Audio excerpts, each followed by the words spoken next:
Labas, mano vardas Indrė ir sielos dvynių atpažinimo ženklai. Tai, kuo dalinuosi, yra mano pačios patirtis, taip pat surinktos teorinės žinios ir kitų dvynių pasidalinimai savomis istorijomis. Dvynių kelionės yra kažko panašios, kažko skirtingos, yra dalykai, kurie kažkiek skiriasi. Ne visi dvyniai per vienas kito atpažinimą jaučiasi absoliučiai identiškai. Išskyriau mano supratimu labiausiai dominuojančius ir dažniausiai pasitaikančius pirminius atpažinimo ženklus. Dalinuosi tiek, kiek šiuo metu leidžia mano asmeninė patirtis, suvokimai ir turimos žinios.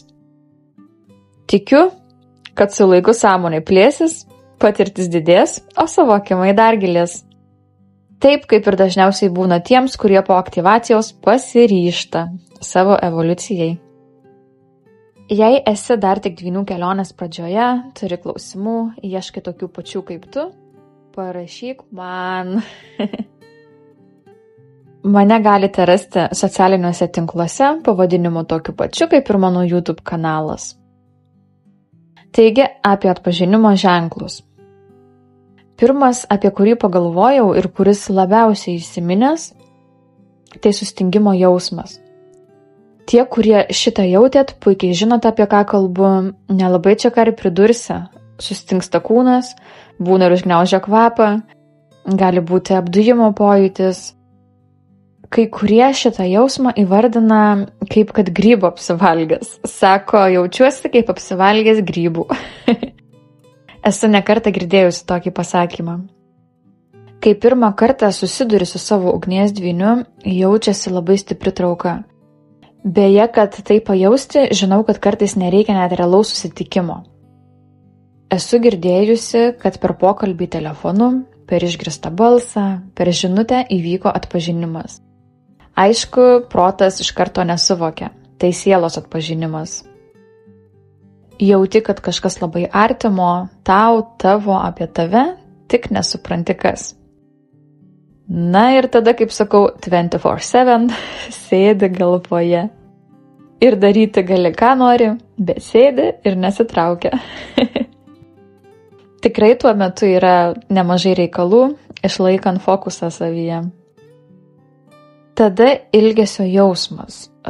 Ilgesys toks, sakyčiau, sielos ilgesys, jis yra kitoks nei žemiškas. Labai dažnai, ir šitas tikriausiai visų dvynių jaučiamas, tai namų jausmas. Čia taip pat gal ir nelabai ką pridursiu, namų jausmas yra labai gilus jausmas, artima, sava, namai. Kažkas panašaus, kad kai sutikus sielos draugą, bet šitas jausmas jis dar gilesnis. Sekantis stiprus ženklas, tai stiprus magnetizmas. Nuo tada, kai susipažįstat ir kai esat šalia vienas kito, stipri fizinė magnetinė trauka ir kai esat atskirai, stipri energetinė trauka. Atrodo, kad dvynio energija visada yra su tavim. Nors fiziškai nesat kartu, bet energetiškai jaučiasi, kad šalia. Toks kartais pojūtis gali būti lyg liestusi prie kūno, prie odos. Toks prisilietimo pojūtis, bet jisai toksai energetinis būna. Būna toks įdomus niuansas, čia remiantis kažkokiais proto prigalvotais standartais ar kažkokiamis traumomis. Atrodo, kad tas žmogus kažkuria prasme yra absoliuti tavo priešingybė. Bet būtent tas magnetizmas, jis laužo standartus, laužo įsitikinimus. Atrodo, kad nei vieno žmogaus negalėtum toleruoti, kuris turi tam tikrų tave atstumiančių savybių. Specifinių savybių, kurių anksčiau ir netoleravai, kurias turėjo ar turi tam tikri žmonės. Arba niekaip negali ir nenori prisileisti prie savęs žmogaus, kuris turi tam tikrą bruožą. Tarkim, žmogus pusę savo gyvenimo gyvena su įsitikinimu, kad jo antra pusė būtinai turi būti tos pačios tautybės kaip ir jis. Ir tas įsitikinimas labai įsišaknyjas. Čia yra akivaizdus blokas, kuris lūžta po dvynių susitikimo. Nes dvynys kaip tik ir yra kitos tautybės. Lūžta šitos matricos. Arba vyras labai tvirtai įsitikinęs, kad jo būsima moteris neturi turėti vaikų, o jo dvynė, tarkim, kaip tik turi 5 vaikus. Sekantis ženklas toks, kad galit būti labai panašus. Šiaip panašus galit būti net išvaizda. Esu pastebėjusi, kad kai kurių dvynių net atrodo, kad akys vienodos. Veidai skirtingi, akys tos pačios. Gal kad siela ta pati. Abu galit turėti daug bendro. Bendros vertybės, moralės normos, praeities patirtys, interesai, panašus išgyvenimai. Gyvenimo istorija gali turėti daug sutapimų, galit būti patyrę panašių išgyvenimų. Tose srityse, kuriuose esat skirtingi, tai savo skirtumais puikiai papildot vienas kitą. Tada dar vienas iš ryškesnių yra stiprus psichinis ryšys. Vienas pagalvoja, kitas pasako, vienas pradeda sakyti, kitas pabaigia, atrodo visada žinot, ką kitas galvoja. Galit jausti vienas kito emocijas, tarp dvynių išsivysto gan stipri telepatija. Jūsų ryšys jaučiasi dieviškas, magiškas, nulemtas, būna jausmas, kad jūs suvedė aukštesnės jėgos, kad gyvenat paskutinį kartą šioj žemėje, tokie visai subtilesni jausmai. Nors ir nesant fiziniai sąjungoje, bet jūsų sąjunga yra aukštesniuose lygmenyse ir tai jaučiasi kaip dieviška sąjunga. Net nesąmoningai skatinat vienas kitą būti geresniais, elgtis geriau, gražiau, su savim, su aplinka. Kadangi dvyniai vienas kitam yra veidrodžiai, tai vienas kitam atspindi tas vietas, per kurias galėtų keliauti į naujus lygius, pakilti į aukštesnę ir geresnę savęs versiją.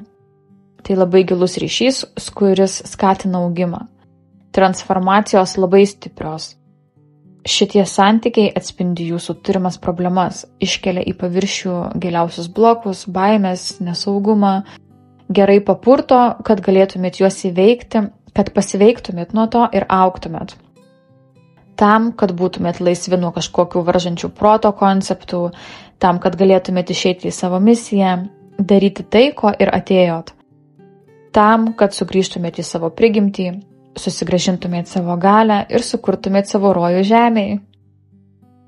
Būti su savo dvyniu, tai tarsi nuolat susidurti su pačiu savim, būtent su tomis savo dalimis, kurios jums nepatinka, kurias praignoruojat, kurių nenorit matyti, nuo kurių bėgat.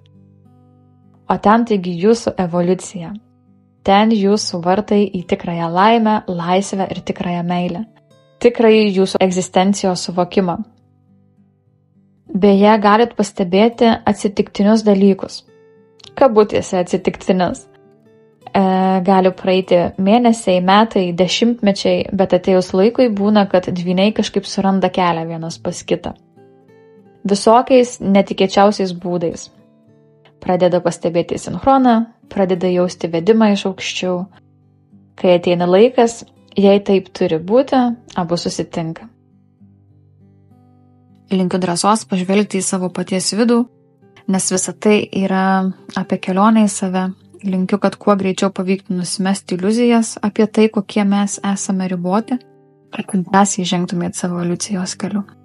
Ir nebijotumėt atsisukti į savo sužeistas vietas, nes tik išsigydėjęs galite atrasti tą savo tikrąją laisvę, laimę ir įžengti į tą kitokį pasaulį.